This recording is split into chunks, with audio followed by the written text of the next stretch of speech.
اعوذ باللہ من الشیطان الرجیم بسم اللہ الرحمن الرحیم الحمد للہ رب العالمین صلی اللہ علیہ یا محمد صلی اللہ علیہ وآلہ وسلم۔ محترم سامعین اکرام، السلام علیکم ورحمۃ اللہ وبرکاتہ۔ انشاءاللہ تبارک و تعالی آج ہم حضرت سیدہ بی بی فاطمہ سام رحمۃ اللہ علیہ کے بارے میں معلومات حاصل کرنے کی کوشش کریں گے۔ ہم عشق طلب کنی و ہم جاں خواہی، ہم عشق طلب کنی و ہم جاں خواہی، ہر دو طلبی ولے میسر نہ شود، ہر دو طلبی ولے میسر نہ شود۔ ہم عشق طالب بھی ہیں اور جان نچھاور کرنے والے بھی ہیں، یہ دو طلبیں ایک ساتھ کسی کو میسر نہیں ہوتی۔ حضرت سیدہ بی بی فاطمہ سام رحمۃ اللہ علیہ کے بارے میں حضرت بابا فرید الدین گنج شکر رحمۃ اللہ علیہ فرماتے ہیں کہ آپ رحمۃ اللہ علیہ 10 کامل مردوں سے بڑھ کر ہیں، اور آپ رحمۃ اللہ علیہ کے متعلق یہ بھی فرماتے ہیں کہ آپ رحمۃ اللہ علیہ کامل مرد ہیں جن کو عورتوں کی شکل میں بھیجا گیا ہے۔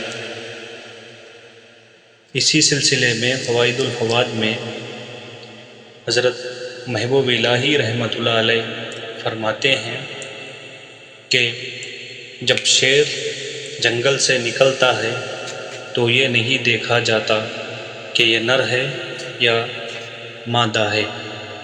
حضرت سیدہ بی بی فاطمہ سام رحمۃ اللہ علیہ کی بارگاہ میں آج بھی ابدال زیارت کرنے کے لیے آتے ہیں۔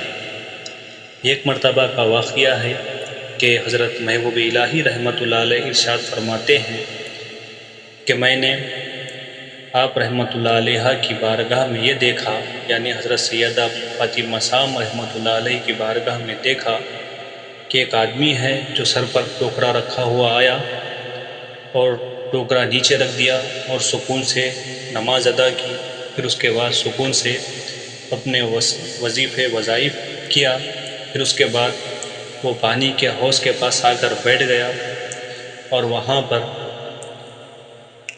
اپنے ٹوکرے میں رکھی ہوئی ککڑیاں دھویا۔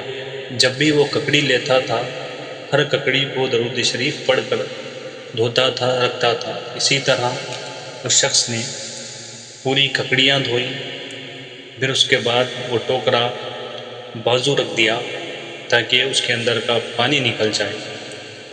یہ منظر دیکھ کر حضرت محبوب الہی رحمۃ اللہ علیہ نے اس شخص کی مدد کرنی چاہی اور اس کو اشرفیہ دینے کے لیے آپ اس کے پاس گئے۔ اس نے وہ قبول کرنے سے منع کیا اور یہ کہا کہ میرے والد نے جو کچھ میرے لیے رکھا تھا میں اسی میں گزر بسر کرتا ہوں، یہ میرے والد کی نصیحت ہے، یہ میرے والد کی نصیحت ہے۔ پھر اس کے بعد اس نے کہا کہ میرے والد نے مرتے وقت مجھے یہ نصیحت کی تھی، یہ وصیت کی تھی کہ یہ چند اشرفیہ ہیں، تم اپنے پاس رکھو اور اسی میں زندگی بھر گزر بسر کرنا۔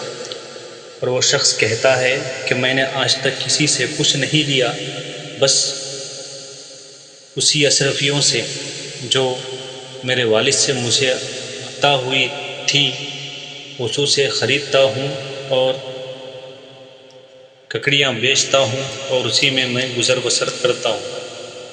اس کے بعد حضرت محبوب الہی رحمۃ اللہ علیہ نے ارشاد فرمایا کہ یہ ابدالوں میں سے تھا اور ابدال محنت کر کے روٹی کماتے ہیں۔ حضرت سیدہ بی بی فاطمہ سام رحمۃ اللہ علیہ بہت پڑھی لکھی خاتون تھی اور ہر بات پر ایک نصیحت آمیز شعر سب کو سنایا کرتی تھی۔ جس شعر کو آپ نے پہلے سماعت عطا فرمایا وہ انہی کی زبانی مبارک سے نکلا ہوا شعر تھا۔ آپ رحمۃ اللہ علیہ نے حضرت بابا بختیار کاکی رحمۃ اللہ علیہ کی مزار مبارک کا غلاف بھی اپنے ہاتھوں سے بنایا تھا۔ ایک مرتبہ ایسا ہوا کہ درگاہ شریف میں چوروں نے ایک سونے چاندی سے لگا ہوا غلاف جو درگاہ پہ چڑھا ہوا تھا اس کو چرا لیا، اس کے ساتھ ساتھ یہ غلاف بھی ان کے ساتھ چلا گیا۔ ان چوروں نے ان غلاف کو جلا دیا اور اس سے سونا چاندی وغیرہ نکال لیے۔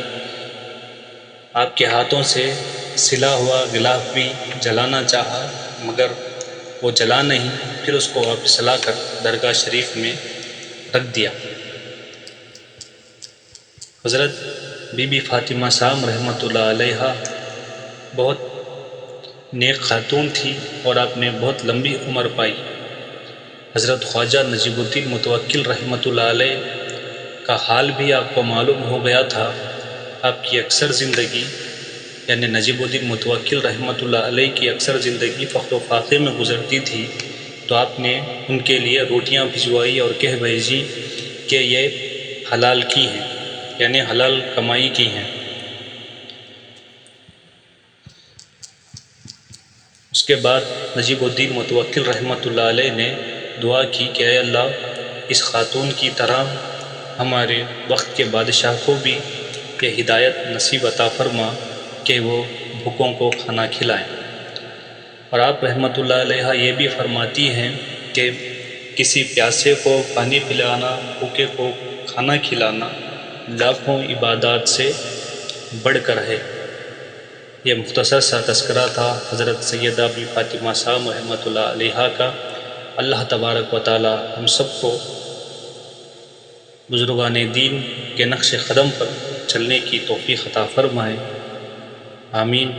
صلی اللہ علیہ یا محمد صلی اللہ علیہ وآلہ وسلم، وما علینا الا البلاغ۔